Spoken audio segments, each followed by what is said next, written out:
Today's episode is about lessons from building a SaaS business.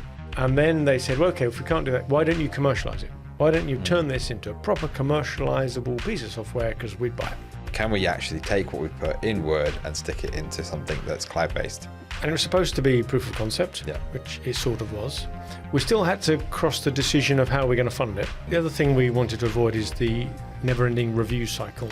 And there's always that bit, isn't there, around, is it ready to show the world? Is it? Oh, it's never ready enough. Right? They say if you wait till it's good enough to show your mum, you've waited too long, isn't it? That's the kind of the general rule. And that's another classic lesson, that if you need a grant to justify doing something, don't do it.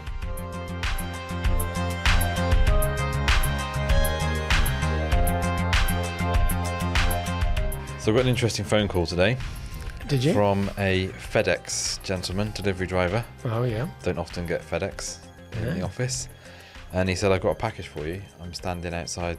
He couldn't find us. Right. A little bit difficult to find. Happens often. Yeah. Happens. So I guided him towards the office and he came. And there was this heavy package from America. No way. And I thought, what is in the package? What is it? I haven't ordered anything. I'm always suspicious of these things. For some reason, I always go to, I probably watched too much Criminal Minds or something, or whatever it was, Unabomber or something. So, did it rattle? Tick, maybe? No, it didn't, but it was very heavy. Powder? Very heavy. And I thought, what is this? And I opened it up, and lo and behold, it was this beautiful paperweight / trophy. Trophy, a symbol of success. I've got to say, it does catch, you probably can't pick it up on the camera, but it does catch the sort of rainbow effect in it very well from this angle. So tell me, what's your award for? Well, it's our collective award for becoming HubSpot Platinum Partners. Oh, well done. Recently. Well done us. Well done. Everybody. I didn't realise that you actually got a physical thing. I know. I thought it was like a badge you could put on your website. It looks dangerous. Yeah, well, I think you should show it to the camera. Those on YouTube. And it's a weighty... Look at that. Look at that. It's got a name on it and everything. Name. Engraved into it. It's like a shard of It is, a shard of... an ice thing. So it's pretty cool. So there we go, we've got an award. For a second, as I saw it, I thought, maybe we've got a YouTube award. You see those YouTube ones where, you really? reached... What on earth made you think of a YouTube I thought award? maybe they reward you for persistence. 10 out of 10 for effort. We've got one Pat for on the effort. head. But no, so we're very thankful. Yes, thank you, to everybody HubSpot. at HubSpot for recognising our hard work, and also we shall treasure this. We'll have to build a trophy cabinet ready for when we get the YouTube award. Put it next to it. So there you go. Okay, so we got ourselves an award. So, well, it's worth mentioning. Tell our audience. They may have heard once or twice. A little scare. Heart rate was up as I was opening it. What is this? But it wasn't ticking. You're okay. It wasn't ticking. It was all right. So when you actually opened it, was it anticlimax or relief? It was. I was a sudden memory of. Oh yeah, I remember now. They said they were going to send us something. They said they were going to send us something, and I gave them our address. And it's come all the way from America. It's come all the way from the US of A. You'd think they'd ship a few across to Dublin and send them out from there, wouldn't they? So well. If anybody's out there, a logistics consultant, maybe give HubSpot a ring for their awards. Anyway, excellent news. Treasure this. Very good. We shall have some corn dogs and popcorn later to celebrate. Good. Well, on that positive and uplifting note, shall we do a podcast? Yep. Good.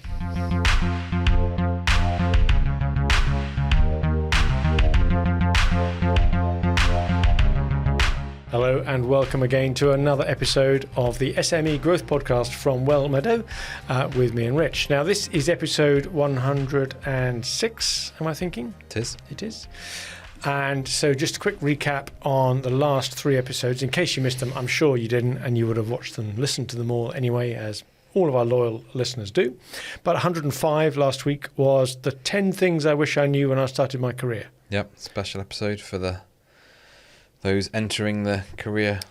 Well, that was inspired because you said the analytics on our YouTube showed that we had an audience that was skewed towards the sort of 25 to 35, 40 age group. Yep. Which is quite good. Got quite philosophical, that as well. And we did spend a long time in the episode trying to work out what to name it. So I hope we came up with the right title there. 10 things I wish I knew. That was last week, 105. 104, we touched on an area of my past in manufacturing. How to grow a manufacturing business, brackets, with HubSpot. With HubSpot, yep. It's like those when you used to get singles in the old days, and you had pub quiz about what's the name, name that tune. And the trick ones were those where there was a bit of the title that were in brackets. I'm now trying to think of a song that's got brackets. Yeah. Well, I was never good at pub quizzes anyway. But write in if you've got a humdinger of an example. So that was 104 2 weeks ago. And the one before that was, where was the research from? Stanford, was it, university? Yeah, I think about ambitious people. Yep. Not putting them in a good light. Well, yeah. Being careful who you promote, I think was the... There wasn't a correlation, as people think, between ambitious people and leadership ability. Same. And so we went through that, and we expanded that and started looking at what does then predict leadership ability, what are the features you should look for, how do you do that, and how you should promote people generally. So, I mean, that's just the last 3 of many, over 100 episodes. There's so much catalogue. So much rich content in our back catalogue. It did strike me as I was listening to one of ours just to check the audio quality the other day. If you trained an AI on us whiffling away over 100 and what will now be 6 episodes, each half an hour, 50 odd hours worth of each just talking, you could probably create a pretty good digital twin of us to say anything. I don't think NVIDIA can make enough chips for that, can they? We don't need to now. Oh, we don't need to. We've got DeepSeek. Yeah, they've cracked it. With a Gen 1 chip. I did tentatively look over the abyss on DeepSeek the other day and thought, I'm not sure about this. Well, I've held back installing the app. I don't know why. Some sort of rational concern that it's Chinese. My mind has been affected by all this anti-China propaganda. Stuff, whether it's true or not. Anyway, so they were our last 3 episodes. All very exciting. So episode 106. Now, we thought we'd do a topic today about something that's close to our heart. And we've got a very good, very knowledgeable couple of guests in the studio to talk about this from a very visceral, emotional point of view. Some tech titans are here today. So with us are him and me, because we lived through this experience. Today's episode is about lessons from building a SaaS business. And we've been through this from not quite cradle to grave because it's not dead. No. So cradle to maturity. Cradle to, old age, maybe. Life support. So we developed a SaaS product, and we're here to maybe try and shed some light for those that are thinking of doing the same thing. And I think probably the lessons from this don't just apply to SaaS. They're broader, aren't they? But I think the SaaS context is interesting because there's an awful lot of people that want to grow a SaaS business. They are typically the businesses that, and just we should probably explain, SaaS is software as a service. So a software product, basically, that's online. Yep.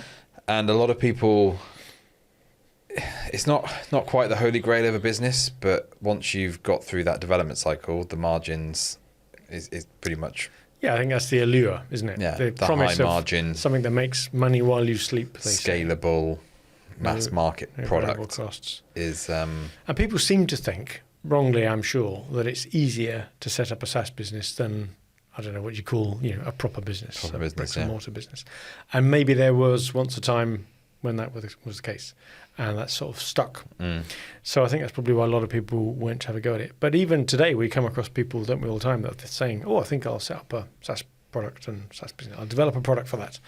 And they get all excited and dewy-eyed about it. Well, I think a lot of the sexy businesses that you see now, in the public eye, you've got Facebook, you've got, I suppose Amazon's not quite SaaS, but it's sort of, they've branched into that with some of their things. All of the social media platforms, anything to do with project management, things like HubSpot, CRM, all of these products are ones that people look at and go, look at the share price, look at the growth potential. And the valuation models, they're crazy. Some of these companies have never made any profit, have they? Even if when you take into account the R&D, they're valued on a multiple of their turnover, not their profit. And most of our clients who live in normal world just can't quite get their head around that. We can't quite get our head around that. Yeah. The fact that you get sort of 10 times turnover as a valuation. The fact that HubSpot itself is valued last summer at $35 billion or something. It's got 300,000 customers. There must be lots of other companies on the planet that have got 300,000 customers. Yeah. And yet they're not valued at $35 billion. Just started turning a profit, hasn't it, as well? So big development costs, of course. So we did it. We created a SaaS product. Now, can you remember back when? We're going to do some background as to why in a minute, but was it about 2015, 2016? Yeah, probably. It's probably coming up for 10 years ago, isn't it? So our experience spans quite a period of time when no doubt the environment has changed and all that. But go on, give our listeners a quick summary as to what were we doing that led us to think it would be a great idea to develop a product. So we were running quite a few board meetings at the time, and still do, but at the time. 3,000 and counting. 3,000 and counting. And one of the challenges was taking the minutes. Yep. And our modus operandi, as it were, was to project the minutes up on the wall, take the minutes live in the meeting, make sure that everybody could agree what was said, and then email everybody straight away with the minutes. And that was the idea. That was the dream. It saved us having to relive the experience when we got back to the office and try and remember what was said. And we didn't want to have that kind of scenario where the next board meeting is in a month and then the minutes come out the day before the next board meeting and no one's done anything. And the other thing we wanted to avoid is the never-ending review cycle. If you take on handwritten notes and you then type up the minutes afterwards from your notes, everybody has, recollections may vary, as someone famously said, Her Majesty. So we wanted to make sure that that's why we projected it on the screen, wasn't it? That, they were there at the time, you didn't challenge them. Yeah. That was the record, contemporaneous record of the meeting. So that was the background of where we were working. So we had a dream, we had a vision. Without which people perish. Without which people perish, exactly. That's going to come into every episode, And so I think you wrote a piece of VBA. Well, the step before that was we employed an office manager. That's true. So people who are familiar with board meetings will be aware there's quite a bit of preamble stuff that has to happen before the meeting. So you need someone to chase people up for their reports, and that then gets consolidated into a board pack, which includes the last minutes and a summary of whatever actions were previously agreed with an update on them. Then you get everybody copies of that, and then, as you say, you run the meeting itself. Log all the actions, and then chase everybody up on the actions. So we had an office manager at the time whose job it was to manage all that stuff across all I think at the peak we were doing 20, 25 different board meetings a month. And sending out all the agendas, sending out all the action reminders, tracking that, keeping it all up to date. Yeah, it was quite a job. So it was that was the service we provided, and people loved it. So you're right. Then, because I know too much and know enough to be dangerous, I think is the phrase, on a little bit of software, having done a little bit as a younger man doing the sort of software stuff, I got involved in the VBA back end of some of the Microsoft products, and we connected a Word document to Outlook, and using certain key phrases as triggers, the program would go through the minutes that we were just typing in normal Word, pick up words like action when it was all in capitals, and think, oh, this is an action. And it would grab the initials of the person, the text of the action, and so on, and it would start emailing things out through Outlook. Who was the chappie whose code, Ron de Bruin, wasn't it? Was it? Gosh, yeah, that's a blast from the past. Where'd you get him from? Well, he was the guy that wrote the code to send the minutes out, to send the email. Yeah. And we use that quite a lot, so yeah. Don't know if Ron's listening. Well, Ron, if you're listening, Ron, part of it, you were part of the. So that allowed us to slicken up the process. And at that stage, was that the point where we said we don't need the office manager anymore?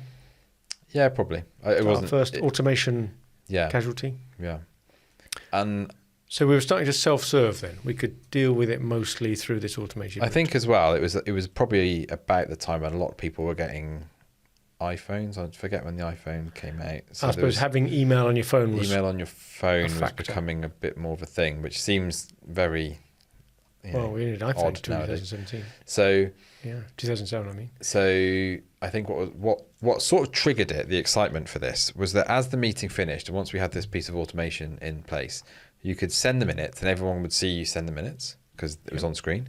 And then seconds later, everybody's phones start pinging with copy of the minutes, the PDF action of the updates, minutes, and a separate email for every action that they owned. And it was kind of like, this is great. We've just had the meeting. Here's all the actions. Here's all the minutes. It was an amazing the ripple around the room of oh my, how did you do that? That's clever. So and it didn't wear off, did it? Even though they were expecting it in the second, third, fourth, 10th time you did it, they're still, this is amazing. It's really clever. This. I wish all our meetings were run like this. We would hear them say. So that then led on to your classic spreadsheet with a little spinner in it. That says, you mean the one day Rodney, one day we're going to be millionaires spreadsheet? Where you say, well, everybody has meetings, right? And so how many meetings, right? How many companies times that, times £10 a month, and they all want whatever. to pay for our service, don't they? So So we were millionaires before we even started. Well, it was on paper. We were goaded on by several people who were in those meetings with us who said, can I use this for my other meetings? That's the first question. And then when we said, well, it's not really supported, it's a bit of in-house development on the back of a Word document, I'm not sure. And then didn't we try and build some password protection into that or something to stop it? We got really complicated. We got way too complicated for what we were trying to achieve. And then they said, well, okay, if we can't do that, why don't you commercialize it? Why don't you turn this into a proper commercializable piece of software, because we'd buy it. Yeah. So that's kind of, we thought, oh, hang on a minute, we didn't expect this. We were just trying to add governance and discipline and get stuff done through our involvement on board meetings. And all of a sudden there was this idea of a product. So the first one was pretty, let's say, ropey in terms of the functionality was there, but it was clunky to use. You had to really sort of work your way through it. Well, how did we get that first one? Can you remember? Didn't we subcontract it? We subcontracted it. Now, I can't remember whether that was to Carl and his friends. That was different. Well, it was a different subcontractor. That was different. It was Leon, wasn't it, the first one we did? Leon, that's right. It was Leon did the first one. It was PHP, I'm pretty sure. Yeah. And it was functional, like I say. It was designed by a software techie. Yeah. And it was designed in a way so that, I say design, it was designed technically to work. It wasn't designed for really mass adoption. Yeah. And I think it was like, can we actually take what we put in Word and stick it into something that's cloud-based? And it was supposed to be proof of concept, which it sort of was. We still had to cross the decision of how we're going to fund it. I think it was less than £10,000 for the first, $7,500, I think. Yeah, something like that. It'd be interesting to get the old archives on that. But you're right, about that sort of number. So it wasn't really a decision at that stage of thinking, do we need investment for this or a loan? We could pay for that out of reserves and just see how it goes. And there's possibly one of our first lessons rearing its head there. We sort of drifted into this by saying, well, let's just try, one more step. And you end up in that boiling a frog scenario where the first bit seems to be quite easy step to take, and then the next step was, like you say, we looked at the product and we thought, well, it's sort of doing what we told you we wanted it to do, but it doesn't do this or that, or it doesn't look right. So we had another round then. Did we just give Leon some more money, I think? And got but we also got some designers involved to try and design the product. So they were graphic designers. And that's probably another lesson. There's graphic design, and then there's UX UI is design. Yeah. And things that look good on PDFs don't always look good when you're using them on a screen. And then there's all sorts of complexities around, well, that does look good, but how's that going to work if that bit of text wraps or that bit of something happens, or we need to... all that stuff you don't think about. How will it scale with different screen sizes? So we had a whole load of visuals as to what it could look like as you went through, but that didn't actually correspond to the reality of programming it. Or it could be, well, we can make that design, but because of this, this, and this, it means that that's going to be an extra 20k of development time because you need that thing to look like this and slide in from the whatever. I think through all this, you're kind of getting to that point where we've evolved this from a person doing it through to a Word document doing it, through to our first sort of clunky MVP on the web, and each of these stages you're making quite a big leap in terms of what you've achieved with it. And I don't think you realise how much more that's building into your emotional buy-in. It's a child then, isn't it? It's something that you own. Yeah. And we created our own website to promote it so that people could sign up for the thing. We started putting it as listings on various different software rating review sites. It was definitely growing arms and legs and more. And so we had this, so then we ended up with the design, and it's all, almost like some of the designs they did was the marketing for it, where you'd see it on a sort of tube station, on a billboard. They look great. And just all of those little things add to the psychological buy-in of, imagine if that was we did actually do that, and imagine if people saw our product and it was there, and then so I think we went through that round. I think that was probably another 20k, 25k. And I just thought that you've just triggered there as well is be very careful when you get graphic designers to do something around your product, because they're bloody good at their job. Most of them are good, that's their thing, and there's no one that's going to be prouder of your product being brought to life in nice graphics than you. Somebody else looking at it would have just seen, plenty of other things like it and would have taken it in the round. Yeah. But it's like every parent thinks their baby is the most beautiful ever. Yeah. It's the same thing with your product when it's brought to life in graphic design terms. So, well done to all those graphic designers out there who can do that, but be aware of your optimism bias as you assess it. Because like you say, that little mock-up of that billboard on the steps in the underground, we both remember it. Yeah. I bet you we could find it today. Yeah. And I think it both gave us that emotional response. This is real. This is big boy stuff. We could have an advert like that. And look, people. Because if you've ever been, on the tube or wherever, you see adverts for these SaaS products. Yeah. And you see it and you think, wow, that's there's whoever, HubSpot, Google. Yeah. Just to be clear, we never did put a billboard on the underground, or indeed anywhere else. But it's interesting just to reflect on that and think, what does that actually do in terms of like thinking we were getting hooked in big time. So we had that product, and that was a big leap forward in look and feel. Yeah. It was designed to be much more commercial, but even then, I think we vastly underestimated the amount of effort that needs to go into making a product self-serve without any sort of hand-holding, onboarding, training type of thing. And that was where I think probably things started to get a little bit, okay, this isn't going to be quite as easy as just make a product and people are going to come. And so I think it was at that point then we said, right, well, let's bring the development in-house. Well, that was triggered by something else, was the grant. Oh, yeah. We got a grant made available to us, which was a very generous grant. I think it was a 50-50 matched funding sort of thing, and your match was an employee that you brought in. And as long as you created one job for every £10,000 worth of grant you got. And that's another classic lesson that if you need a grant to justify doing something, don't do it. Yeah. You don't do it because there's a grant, you do it, and the grant supports you to do it. And so that led us into employing a developer, which is why we brought it in-house, you're right. But just before we got to that point, and in deciding whether or what type of developer and if we were going to re-platform it, we'd already got to that sort of discussion. We started having some discussions with some Ruby on Rails developers because they'd been PHP beforehand. And they were giving us all sorts of promises and examples of really good-looking sites. And to be fair, we had dabbled with another product, hadn't we, years before in Ruby. Yeah. And it did look good and work well. But the guy from the Ruby company was the one that said, how much have you allowed for your marketing on this? Before we'd even asked him about the development costs. Yeah. And that stuck with both of us, doesn't it, the answer to that question? Well, I think at the time he said 2 or 3 times, but I think probably depending on your market, it could be 10 times maybe.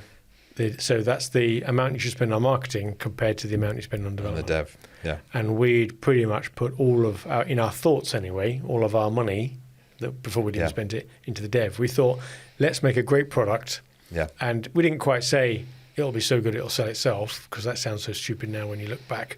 But that's probably closer to what we were. Yeah, and I think as well, is you're sort of spending money on something that's tangible in a sense, even though it's software. You're seeing the product, and now it can have that button that will do that, and it will do this, and you're spending money on that.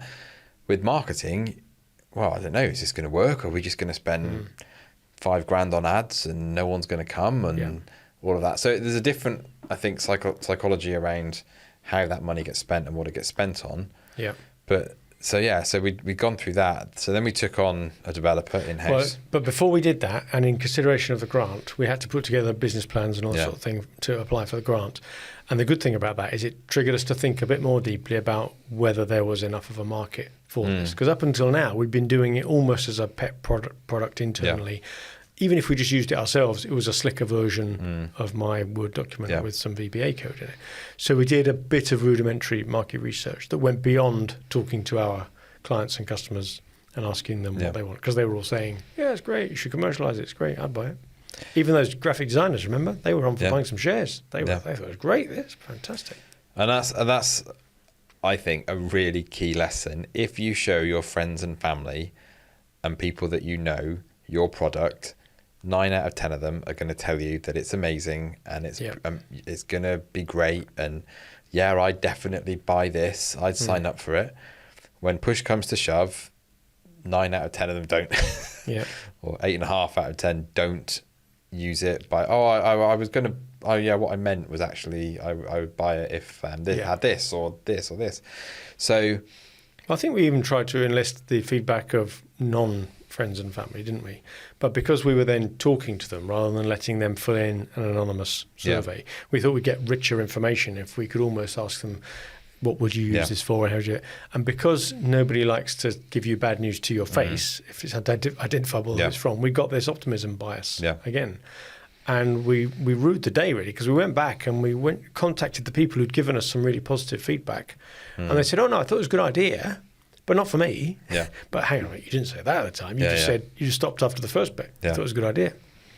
So be very careful with the market research on it. But eventually we thought, okay, let's bring the development in-house. It means that we can be more iterative with it. It means that if we're getting ideas, we can just sort of, off the back, we had the grant funding as well, but that went on for a couple of years trying to get the product right, and we kind of probably succumbed a little bit too much to people.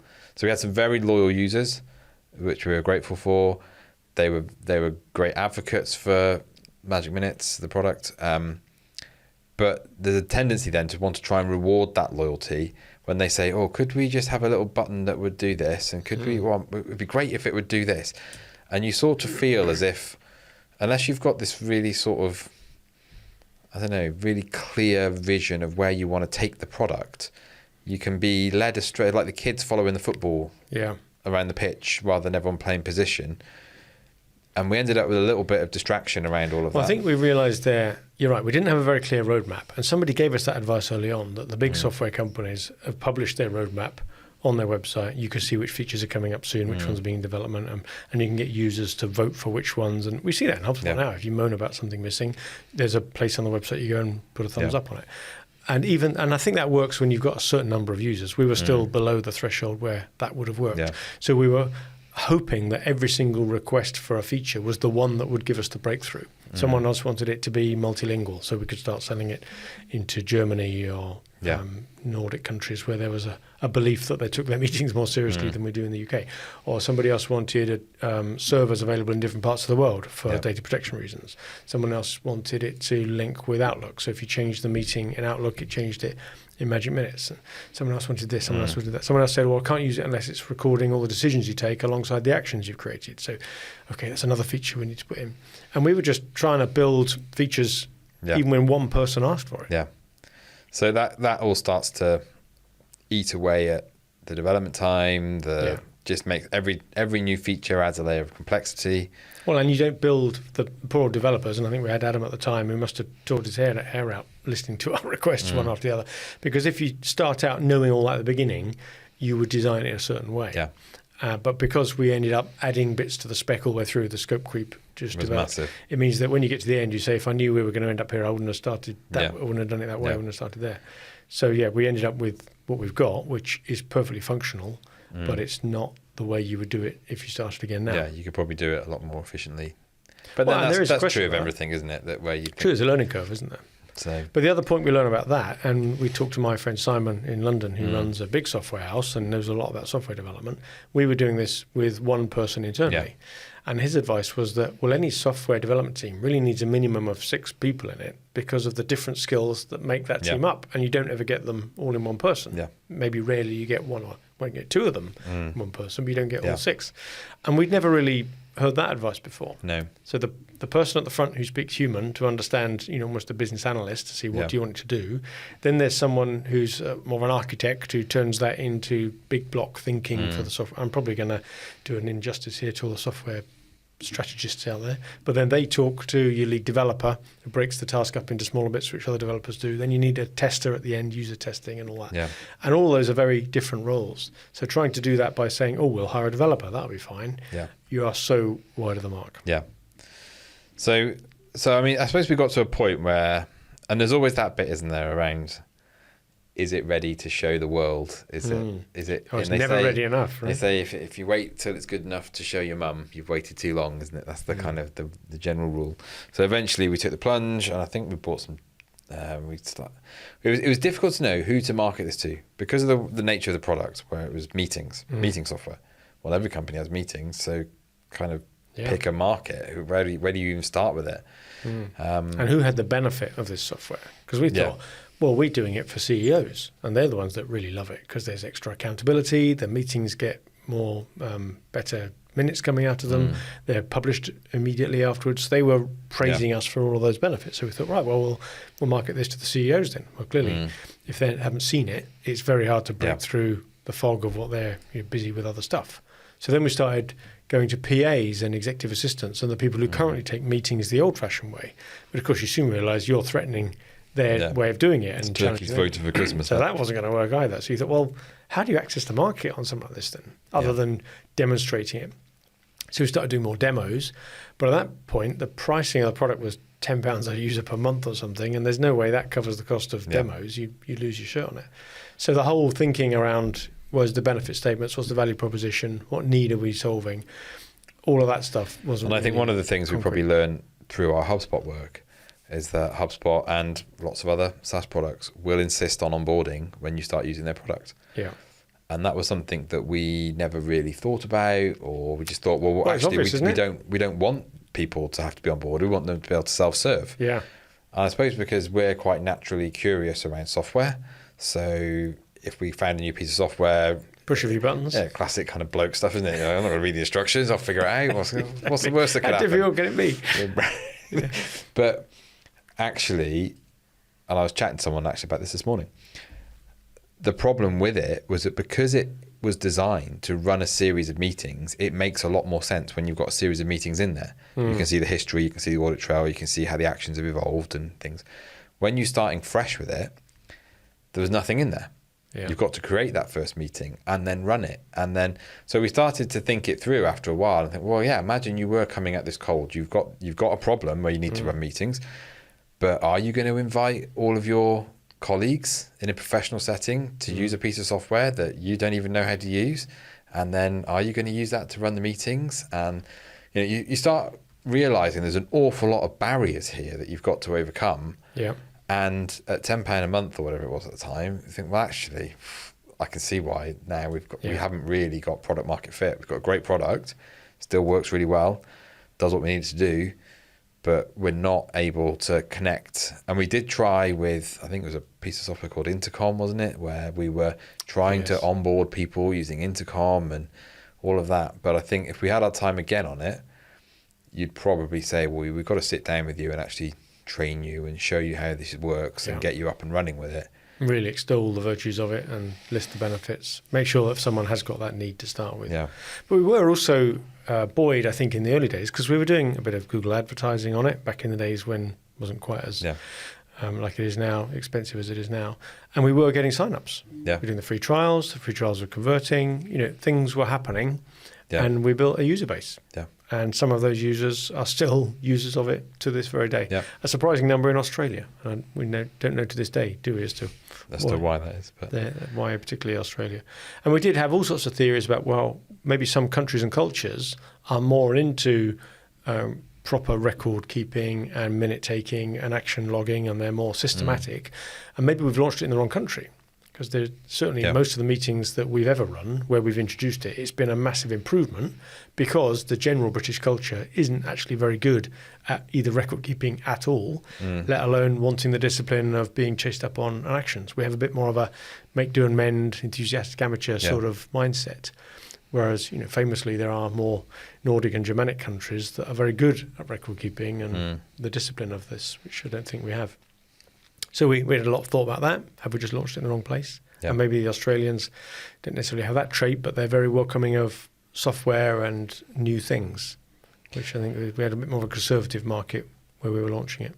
Well, I think with any kind of SaaS product, or any business really, you've got to just be so careful to keep your feet on the ground because it's very, very easy to just look at the upside because the upside, is, particularly with SaaS, is pretty big. If you can make it right, you can get the market. But you've got to ground that in the reality and really start looking at the data. We had a lot of sign-ups, but very few people convert, and it's the conversion bit. You can kid yourself with all the sign-ups, but so that's where the problem was. But so there's a lot of lessons and a lot of, I don't know, psychological healing. Do you feel better having got that off your chest? Yeah, I think I'd say. No, it's fair to summarise it all and look back. I mean, it wasn't stupid, and in the moment we took perfectly rational decisions, but we'd certainly do it differently if we did it now. So if you had 4 tips to give people on if they're thinking of starting a SaaS company. Yeah, I think the 4 things that we would do differently is much better market research, and don't believe your friends solely. Be a bit more testing, I suppose. Make sure that the marketing budget is many multiples the development budget. If you're not prepared to really tell the world that you've got it, then you ain't going to get anything out of it. Make sure that however you develop it, you've got a proper, fully skilled development team with all the different roles within it, from the architect and the developers themselves and the testers and all that. And then finally, and that was the one that really did get us in the end, was that feature creep. Be really aware of feature creep. And don't let every single request for can you just change that button be something that you feel that will be the breakthrough, because that's what killed us ultimately. Well, it didn't kill us multiple because we're still alive and it's still being used, but it was it meant that there was never an end to the product. Yeah. Slowed us down. Good. But we live to tell the tale. We do, and there are still many users around the world that use it. And it's good. I still use it a lot. You still use it a lot. It's still the mainstay of how we run our board meetings, isn't it? Well, and we've had 10 years of automating our board meeting. Yeah, we've justified it on that basis. So on that version of events, it's been a roaring success. Fine, yeah, it's good. And it does. It works. Once you've got your head into it and you realise what it does, it's an absolutely amazing piece of software to this day, despite its architecture being 5-6 years old. But there just wasn't enough other people in the market who thought like us. So instead they had just to engage us, and we'll share your board meetings for you using this tool, and then you'll see what we've been going on about. Good. Thanks, Rich. Good idea again for a subject. Can't believe once again we get these every now and again, don't we? We've got this many episodes in and we've not talked about something so fundamental to our history and what we do. So thanks again for listening to another episode of the SME Growth Podcast from Wellmeadow. This week we talked about the lessons learned from developing a SaaS product, and maybe just got some of the emotional baggage off our chest by doing so. As Rich said at the beginning, though, a lot of those lessons don't just apply to SaaS products, software products. They could apply to lots of different business startups and ventures. So hopefully you found that useful. Please forward it to others if you have, and look back through some of the previous episodes if you've missed some of those we mentioned at the beginning. We've covered quite a lot of material in 106 episodes. So thanks for sharing it as you have done already, and good luck with your business.